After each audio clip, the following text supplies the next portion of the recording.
আমি একটা মেয়ে হয়ে বলতেছি, ছেলেরা আসলেই অনেক বেশি ভালোবাসে।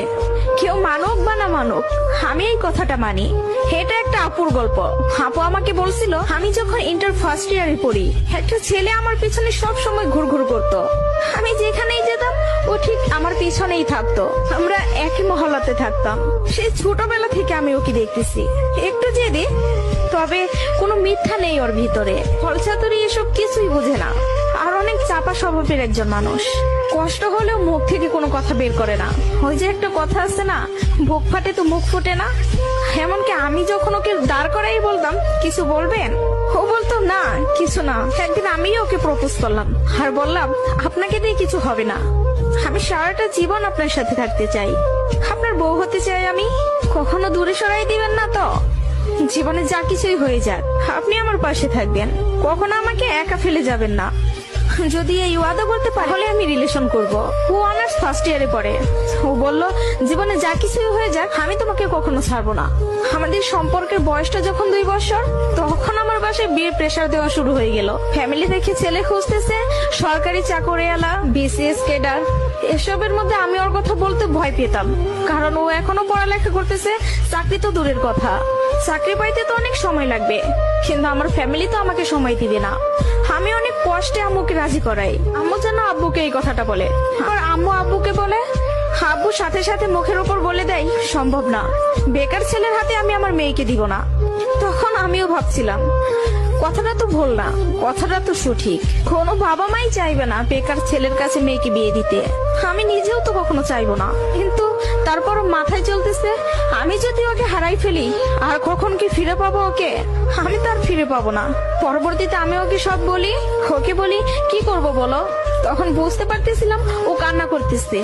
ও আমাকে বলে, আম্মু ডাকতেছে, জাস্ট একটা মিনিট, আমি আম্মুর কথাটা শুনে আসি। তুমি একটু লাইনে থাকো, এসে তোমার সাথে আমি কথা বলতেছি। আমি তোমার জীবনে আছি 2টা বছর।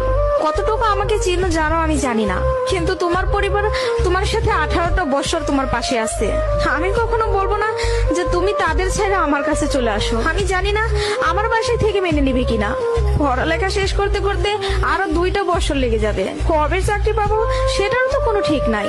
আমি যদি তোমাকে ভালো না রাখতে পারি, আমি তো নিজেকে কখনো মাফ করতে পারবো না। আমার কাছে তোমার হাসিটা অনেক দামি। তোমার যেটা ভালো মনে হবে তুমি সেটাই করো। তুমি যা বলবো আমি সেটাতেই রাজি। এসব কথা শোনার পরে, আর যাই হোক, একটা মেয়ে তার ভালোবাসার মানুষকে কখনো ছেড়ে যাইতে পারে না। আমি তখন একটা জিনিসই ভাবতেছিলাম, জীবনটা তো ছোট, আর আমি আমার এই ভালোবাসার মানুষটাকে হারাই ফেললে আমি নিজেই সারা জীবন আফসোস করব। এরকম কোন ছেলে আর আমাকে ভালোবাসতে পারবে না। আমি ওকে ছাড়তে পারবো না। আমি বাসায় আবারও বুঝাই, তারা বুঝে না। তারপর আমি বাসা থেকে বের হয়ে যাই। বাসা থেকে বের হয়ে ওকে ফোন দেই আর বলি, আমাকে নিয়ে যাও। ও তাড়াহুড়া করে বাড়ি থেকে চলে আসলো। আমি বললাম, আমি তোমাকে বিয়ে করব। ও আমাকে বলে, আমি বলছি না তোমাকে, তুমি যা বলবো আমি তাতেই রাজি আছি। তবে একটা কথা, আমার সাথে থেকে যদি 3 বেলার 1 বেলা খেয়ে থাকতে হয়, পারবা? তার জন্য আমি সবকিছু ছেড়ে আসলাম, তার জন্য আমি সবই করতে পারবো। বিয়ের পরে ওর বাসায় থেকে ফোন দেয়, বলে বাসায় আয়। তারপর ওর বাসায় থেকে মেনে নিল। তার কিছুদিন পর আমার বাসায় থেকেও মেনে নিল।